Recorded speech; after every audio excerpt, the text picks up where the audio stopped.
नमस्कार दोस्तों, आज की कहानी बहुत ही इमोशनल है, इसे ज़रा ध्यान से सुनना। विमल बहुत परेशान था, उसे समझ में नहीं आ रहा था कि वो इस परिस्थिति से कैसे निपटे। वो अपनी माँ को बहुत चाहता था, किंतु उसकी पत्नी और बच्चे उसकी माँ से बहुत दूर भागते थे, क्योंकि उसकी माँ की एक आँख नहीं थी। साथ ही उसकी कमर भी 90 अंश पर झुकी थी। वैसे वह अपना काम सब खुद कर लेती है, किंतु फिर भी वो उसकी पत्नी और बच्चों के लिए हमेशा खटकती है। जब वो गांव में रहती है, यहाँ उनका मन नहीं लगा। कामिनी ने सपाट लहजे में उत्तर दिया। डॉक्टर रमेश ने विमल की ओर देखा तो विमल ने अपनी आंखें झुका ली। डॉक्टर रमेश सब समझ गए। बोले, कल हम भाभी से मिलने गांव चलेंगे सब लोग। दूसरे दिन सभी लोग गांव के घर में पहुंचे। देखा कि सरस्वती को बहुत तेज बुखार है और वो पलंग पर असहाय पड़ी है।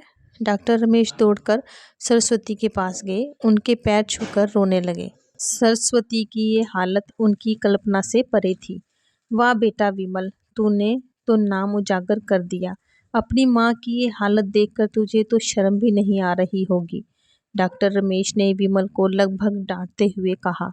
नहीं देवर जी, विमल का कोई दोष नहीं है, मैं खुद गांव आई थी। सरस्वती ने अपने बेटे का बचाव किया।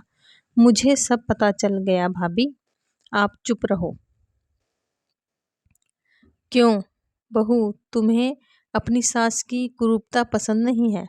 समाज में तुम्हें नीचा देखना पड़ता है ना? डॉक्टर रमेश ने कामिनी की ओर व्यंग से देखा। कामिनी निरुत्तर होकर विमल को देखने लगी।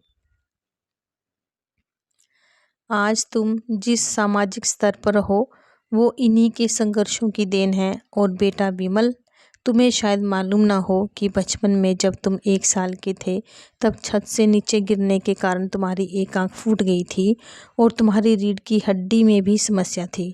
तब तुम्हारी इस कुरूप माँ ने अपनी एक आंख और अपना बोन मेरो तुम्हें देकर इतना सुंदर स्वरूप दिया था। कामिनी बेटा, इतने सालों तक संघर्ष करके बेटे को प्रशासनिक अधिकारी बनाने वाली इस संघर्षशील औरत की तुम लोगों ने यह दशा कर दी। तुम्हें ईश्वर कभी माफ़ नहीं करेगा। डॉक्टर रमेश की आंखों से अश्रु जलधारा बह रही थी। अब भाभी, आप मेरे साथ अमेरिका जाएंगी, यहाँ इन स्वार्थी लोगों के बीच नहीं रहेंगी। डॉक्टर रमेश ने सरस्वती से कहा। विमल को तो कांटों ने खून नहीं था। डॉक्टर रमेश जो उसके चाचा थे, उन्होंने जो राज बताया, उसके बाद तो विमल को यही लग रहा था कि उससे ज़्यादा पापी इंसान इस दुनिया में कोई और है ही नहीं। वह दौड़ता गया और माँ सरस्वती के कदमों से लिपट गया। माँ, मेरा अपराध अक्षम्य है। मैं जानबूझकर चुप्पी साधे रहा, आपका अपमान करवाता रहा। अब सिर्फ आप ही उस घर में मेरे साथ रहेंगी और कोई नहीं। विमल ने आग्नेय दृष्टि से अपनी पत्नी और बच्चों को देखा। कामिनी को भी बहुत पश्चाताप हो रहा था, किंतु उसकी हिम्मत नहीं हो रही थी कि वो सरस्वती से आंख मिलाए। सरस्वती ने कामिनी की मन स्थिति को समझकर उसको पुचकारते हुए अपने पास बुलाया और विमल को डांटते हुए कहा, खबरदार, जो मेरी बहू को मुझसे अलग करने की कोशिश की तो तुझे ही घर से बाहर निकाल दूंगी। कामिनी और बच्चों ने सरस्वती के पैर पड़ते हुए अपने व्यवहार पर माफ़ी मांगी और माँ के हृदय ने सबको माफ़ कर दिया।